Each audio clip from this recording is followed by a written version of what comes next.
Tabbat yada abi lahabi wa tab. Ma aghna anhu maluhu wa ma kasab.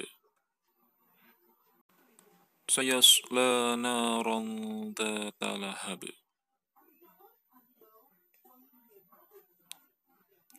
Wa imra'atuhu hammalatal hatab. Fi jidiha hablum min masad.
Pada suatu waktu, Rasulullah Shallallahu Alaihi Wasallam naik ke puncak bukit Sofa sambil mengumandangkan suara, "Wahai kaum Quraisy, pada hari ini marilah kita kumpul bersama."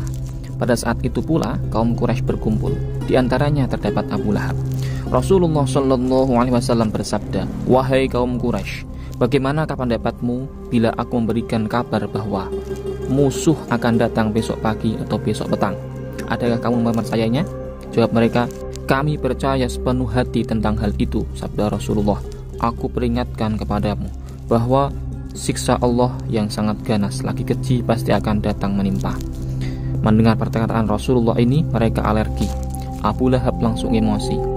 Mukanya merah padam. Ia berkata, "Celakalah kamu Muhammad. Apakah dengan maksud seperti ini kamu mengundang kami berkumpul?" Bertepatan dengan peristiwa itu, Allah Subhanahu wa taala mengutus malaikat Jibril menghadap Rasulullah Shallallahu Alaihi Wasallam dan menurunkan surah Al-Lahab, yaitu menginformasikan keadaan Abu Lahab dan istrinya yang terlalu cewek dan lancang. Hadis Bukhari dari Ibnu Abbas.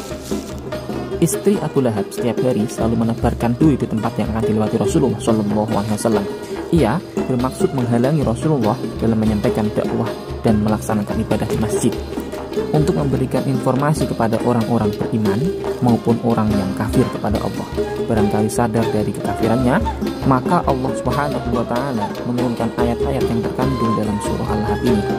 Kepada mereka direfleksikan bahwa orang-orang yang senantiasa menebar benih permusuhan dan perfitnahan pasti akan terlepas dari siksa Allah yang dahsyat. Terlebih lagi memusuhi dan menfitnah membawa misi agama Islam yang hak, para mujahid dan juru dakwah.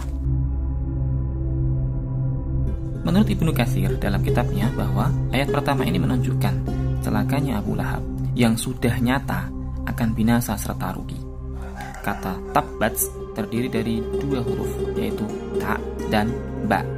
Dalam penggabungan dua huruf ini mengandung arti akan berakhir dengan kebinasaan.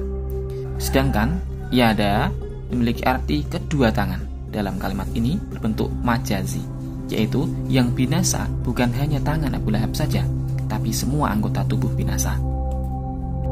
Nama Abu Lahab mengisyaratkan bahwa ia akan dibakar dengan api yang bergejolak di neraka nanti, sesuai dengan nama Lahab. Ketika Abu Lahab mati, teman-temannya tidak ada yang mau menguburkannya, karena takut apabila menyentuh akan tertular. Akhirnya, jasadnya dibiarkan sampai 3 hari, sehingga tempat tidurnya dijadikan kuburan. Inilah kebinasaan Abu Lahab yang bisa disaksikan di dunia. Lalu, apa yang menyebabkan Abu Lahab meninggal dunia? Ia mati karena ditimpa penyakit. Pada zaman jahiliyah, semua orang berbangga-bangga dengan harta, anak-anak, Bahkan dia pernah berkata, apabila yang dikatakan Muhammad ini benar, maka saya nanti di hari kiamat akan menebus diriku dari azab dengan harta dan anak-anakku. Sungguh pantas orang ini mendapatkan siksaan yang pedih. Kata al-ghunah memiliki arti lampau. Jadi, arti dari kalimat ini adalah tidak berguna harta dan usaha Abu Lahab di masa depan. Jadi, apa yang dikatakan Abu Lahab di atas hanyalah angan-angan saja. Apa yang ia miliki, baik harta, keturunan, dan tahta, semuanya tidak akan bisa menolongnya di hari kiamat. Ayat ini menjelaskan bahwa api yang menyala sudah tidak memiliki asap lagi. Ini menunjukkan betapa pedihnya siksaan yang diberikan kepada Abu Lahab. Kalimat hammalatal hatab memiliki arti lain, yaitu pembawa isu dan fitnah. Yang dimaksud membawa kayu bakar dalam ayat ini adalah istrinya Abu Lahab. Jadi, yang masuk ke dalam neraka bukan hanya Abu Lahab saja, tapi juga istrinya. Lalu, siapa nama istrinya itu? Namanya adalah Ummu Jamil. Nama aslinya yaitu Arwah binti Harz bin Umayyah. Istrinya Abu Lahab memiliki julukan Hammalatal Hatab, yang artinya pembawa kayu bakar. Maka dari itu kelak akan disiksa dalam api neraka.